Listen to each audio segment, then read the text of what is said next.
So Ian, baie welkom. Hallo Pieter, is lekker om hier te wees, hoor ek. Hoor jy nou, toe ek groot geword het, moes ons nou, natuurlik is ons geforseer om na die nuus te kyk, en net voor die nuus, het ons natuurlik dit gehoor. Ja, boet. There's no substitute for quality, hey. Ja, zwaar. Ja. Hoe het gebeur, dat hulle jou kies om in hierdie advertensie te speel, want ek meen, jy het natuurlik drama geswat. Ja, ek was op Rhodes. Ek het BA Speech and Drama, wat 'n spesialis soort van kursus was, maar ons het gaan audisie, weet, dis 'n ou storie. Ek en Norman Anstey, die ou wat die ander jou gespeel het, hy het vir my audisie, my rol audisie en ek het vir syne. En toe sê die regisseur, kan ons net hierdie twee rolle omruil? Toe speel ek die een nou en Norman die ander, en dis dit. Die audisie was in Rosebank in Joburg, ja. Het jy ooit gedink dit sal so groot word, en tot nou toe, onthou mense jou as, ja, boet. Ja, zwaar. Nee, kyk, ek het nooit gedink het sal draai nie, maar 'n interessante ding van die begin van haar advertensiereeks was, ek was altyd 'n redelike soort van arrogant as 'n akteur, ek het gesoek vir ander dinge, want nie dieselfde as wat voorheen gegaan het of so, was dit 'n groot strewe in my lewe om te doen, jy weet, en toe ons daar buite in Bophuthatswana destyds, op die stel kom, aan die kant Hotel, toe is die regisseur Jonathan Taylor, en hy is lekker whatever, jy weet, hy baie goeders gebruik destyds, die mense, in die algemeen. En hy sê, okay guys, let's just do a rehearsal now, you know. Nou weet ek doen iets na in my hart, Platteland Suid-Afrika, ek kom van dit. En ek sê, okay, en ons begin 'n repetisie, toe sê ek, wow, ons kan nie daai Engels gebruik nie. Ons kan nie dom Engels gebruik, asof 'n platteland mens dom is, hulle is nie. Op sekere vlakke is het baie slimmer as mense in die stad, jy weet. Toe sê die Jonathan, what you talking about? Toe sê ek, nee, ons moet die Engels plaas, en platteland plaas, en dis Lower Albany accent, wat van Gramstad afkom, daar na by die kus, praat hulle so, yes, but you know, if I saw 7 trout in the river, hulle praat so, maar hulle is baie slim, ja. Toe doen ons dit so, en Norman is baie goed met aksente optel, en dis een van die merke van hy reeks is, ja, zwaar en ja, boet, you know, dis hoe hulle praat daar. En dit het ook aanbeweeg in groot goed te speel, en ek het een van jou YouTube onderhoude op Pasella, en ek praat nou seker van maklik 8-9 jaar terug, nee? Ja. Het jy gesê dat hierdie fliek is nog steeds een van jou bestes waarin jy gespeel het? Ja, Louis van Rensburg se musiek, ja. En het julle, waar het julle geskiet? Het julle regtig op Sint Helena gaan skiet, of is dit maar net in die Karoo? Nee, hulle het net 'n kamera soontoe gestuur en die eiland afgeneem, en dat gemeng met tonele wat ons buite Pringle Bay geskiet het. As jy net uit Pringle Bay uitry, en jy gaan ooswaarts, aan jou linkerkant is daar so 'n heuwel daar, en hulle daai kampgebou bo op 'n heuwel, uit zink en stukkies hout en whatever, en al die extras was ouens van 'n tehuis daar. Van 'n wat so goed? 'n plek waar mense wat nie lekker is nie in die wêreld, wat ouers nie saam is nie, jy weet, 'n institution. Hulle het so gekom elke dag. Hallo, hoe like it? Ja. So was dit. Maar dit was baie interessant om met Dirk de Villiers te sien werk. Daai man is eintlik wat Arende was, en Paul C. Venter, die tekstskrywer was. Dis 'n genius tekst daai. Maar jy het nie by televisie gebly, jy het ook in theaterstukke opgevoer, as ek dit nie mis het nie, maar wat verkies jy? Theater of televisie? As jy nou moes kies. As jy op die ou end vir my finaal moet sê, wat wil jy nou doen vir die res van jou lewe, dan sal ek vir jou sê, ek sal films maak. Ek hou van films, in terme van die verskeidenheid areas waar jy skiet, en jy is elke dag amper op 'n nuwe plek, en ek like dit, jy weet. Maar ek moet sê dat die uitdaging van skoon theater, sê nou maar 'n stuk van Shakespeare, die uitdaging om so 'n rol te kan doen, en sukses mee te kry, sal nooit vir my weggaan nie. So as jy my 'n groot movie aanbied, en terselfdertyd sê ek kan hierdie rol probeer vertolk, dan gaan ek vir die Shakespeare gaan. Ek gaan net so 'n stukkie speel, ek moes eintlik 'n bietjie vroeër gespeel het, maar dit is 'n stukkie van Arende, en dan ook van een van jou, ek sou nie sê nuutste fliksie, maar dit was omtrent ook 8 jaar terug gewees. Okay. Sint Helena. Ballingskap. Die leefsloot.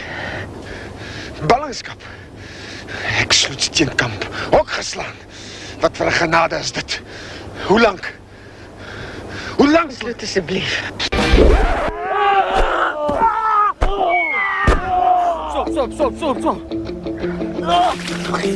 Maar oupa, Ek dog jy sê hierdie melkbaard wil hier rugby speel. Ek wil oom. Nou kom tackle my dan. Ek moes net hierdie kompilasie maak van jou, weet jou eerste goed en natuurlik ook van jou Ja, dis nie onlangs nice, so ja. goed nie, maar goed wat nogal baie bekend is onder ons. Ja, die bakgat in Arende, ja. Hoe het dit beland dat jy nou weet jou passie vir musiek ontwikkel het? Want ek meen mense staan nie net eendag op en dan sê, okay, nou is ek lief vir musiek. Nou wil ek musiek maak nie. Nee, die storie is so, nee. Ek het van vroeg af in my lewe het ek begin musiek speel. Want ek was saam met swart kinders en my ouma het vir my gesê eendag, sy's bekommerd oor my. Sy het my altyd op haar knie gesit en sê, "You know my boy, I'm very worried about you. I think you're going to turn into a little black boy." Dis my ouma, Scotty McDonald. Ons het musiek gemaak. Destyds was daar dinge soos team meetings en ons gaan speel ons 4 songs vir die hele middag, maar ons maak sê nou maar R2 en daai dae was dit 'n fortuin. Want 'n gelling petrol was 35 sent. 'n Gelling wat 4 liters of iets. Ja, so en ons was altyd op motorbikes en goede. So musiek het lank voor spel gekom. Maar dit was my suiker ek kon nie, jy weet, ek kon wel nie aan dit raak met geld nie. Ja, want ek doen dit as ek wil, as ek nie wil nie, dan doen ek dit nie. En nou wil jy vir my sê, ek moet elke aand opstaan, omdat mense kaartjies gekoop het, nou moet ek doen. Ek wou dit nooit doen nie. Maar nou doen jy dit. Hy het so 'n grap aangekom. Ja. Die rede dat ons eintlik 'n orkes het, is 'n grap. Die neef van my, ons het 'n band gehad, The Crying Shames. En de Teppetoppies was die ander naam. En speel ons in Joburg en al hierdie clubs. Maar ons speel met 'n moese 'n soort van nie soveel omgee nie. Ons doen maar die aand en as mense dit nie like nie, is dit ook goed, jy weet. En toe kom Rian Malan en Dan, my neef, by mekaar en toe begin ons eintlik repetisie so elke nou en dan doen. En toe hoor een van die ouens die song van Dan, The Crying Shame, wat ons nog steeds doen op die verhoog, snaaks genoeg. Maar toe sê die ou, dis die hoof van EMI, hy sê, excuse me, kan julle 'n DVD maak van hierdie song, ek like it. Toe maak ons dit, maar hulle het niemand gehê om te front nie. Okay, jy verstaan mos, dan moet 'n front wees in 'n band. Jy kan nie almal wegkruip agter die speakers. Toes die tyd wat Castro vir ons gefire het, ek, Norman en Fats Bogolan. Hulle is uitgekoop wêreldwyd deur BP. En BP se mark research bla bla bla het gesê nee, die ouens is sterker as die brand. Ek meen dis regtig Snokfontein, maar dit toe gee hulle vir ons nou hierdie long service award meal. I mean Bla bla bla. ja, en so kan uit braas, ag shame. Dit was nogal sweet hoor. Maar anyway, ons jobs is daarmee hier en toe sê my neef, "Hoekom front julle nie die band nie vir hierdie DVD?" Toe sê ons, "Ja, hoekom nie?" Toe kom ons in ons omtrent ons Castrol outfits hier en dan kom doen ons die front vir die DVD en toe hoor die ou die ding en toe sê hy nee, hy soek 'n hele CD. En dis die snaakse begin van die band. Is jy bietjie uit die veld geslaan vir die populariteit van die musiek wat jy maak? Ja. Hoe genaamd, ek meen, hoe kan dit daai goed, ons het dit met grappe geskryf. Maar selfs mense soos Rian Malan, wat 'n groot talent is, ek sal so ver gaan as om te sê, hy het 'n genius in hom, met liedere, met musiekstyle kies, en hy's ook baie goed op 'n gitaar. Maar jy skryf ook self liedjies natuurlik. Ja, ek skryf, ja. Maar myne is nie soos Rian se nie, maar ons werk partykeer saam. Dat hy my help, en ek help hom partykeer met lyne wat hy nie kan uitwerk nie, want hy so, hy moet perfek wees, jy weet, en ek's nie so nie. Ek dink jy is heeltemal te nederig om eerlik te wees. Ja, wel, Ek dink jy kan vir jouself 'n bietjie meer krediet gee. Ja. Okay, ek sal.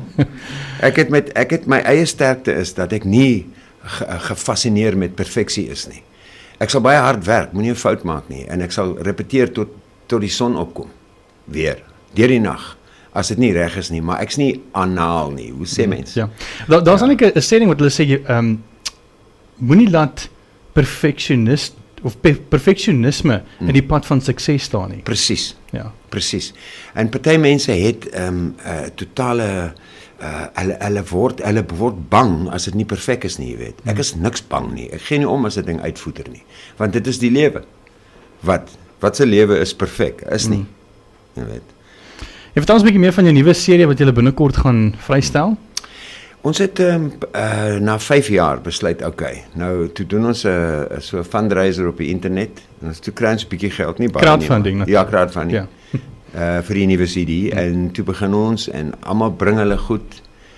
En weer is daar's nou 4 skrywers in ons nuwe CD. Daar's 'n nuwe ou wat van as hy rapgroep man, die Kletsrymers. Die Bittereinders. O ja, ja. Daai rapgroep, daai ou met die baard. Yes. Hy het lyne geskryf, mooi poesie. Dus en sy musiek het ons sommer uitgegooi en begin weer. En ek dink 2 of 3 van die nuwe songs is syne, die lirieke. En dan Rian het met 'n klomp gekom en dan my neef Dan met 'n klomp, ek met 'n klomp en ons sit met 17 op die oomblik wat ons ek hoop almal gaan opkom, maar jy weet party mense sal sê dit is nie goed genoeg nie of dis nie die styl nie of die wat. Wat. So jy tref vanaand by Nysna op by Blue Bistro. Waarna kan ons uitsien? Is daar 'n paar natuurlik 'n paar oues natuurlik staan my by.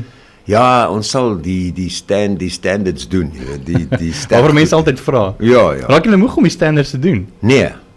Ek sien ons show as 'n soort van want ek kom van die teater af. Dit is waar ek begin het in drama. Ek het niks van movies gehou nie en TV is vir my total sellout in terme van pure spel. En so ek bring dit in die stuk in. Ons is nou nie 'n drama stuk nie, maar ek voel asof met die karakters in die band en daar's 5 van ons vanaand is almal op hulle eie plek omtrent, jy weet. En pleks van om dit soort van af te kamp en in te kamp, hou ek daarvan om dit te laat voel. So gisterand het ons gespeel in 'n plek waar die mense baie beskaafd was. in Stellenbosch, jy weet, oulike mense, baie oulike teater en so aan. En toe voel ek vir my soos glue, soos oatmeal porridge. Jy weet. En toe ek ag wel, ons sal of wen of verloor, is nou nie 'n groot saak nie, maar hier na interval so. Toe begin hierdie mense jol. Losraak. Ja. En toe sien ek ja. Daai veneer is baie dun eintlik as dit by musiek kom. So hulle het gejol en in die hele plek het begin jol en dit was dit reg. Is daar miskien al 'n datum vir die uitreik van die nuwe CD? Ek sal skat so 'n maand of 2. Ja. Ons sien baie afhangend van ja. Lekker Pieter, al die beste wense, né?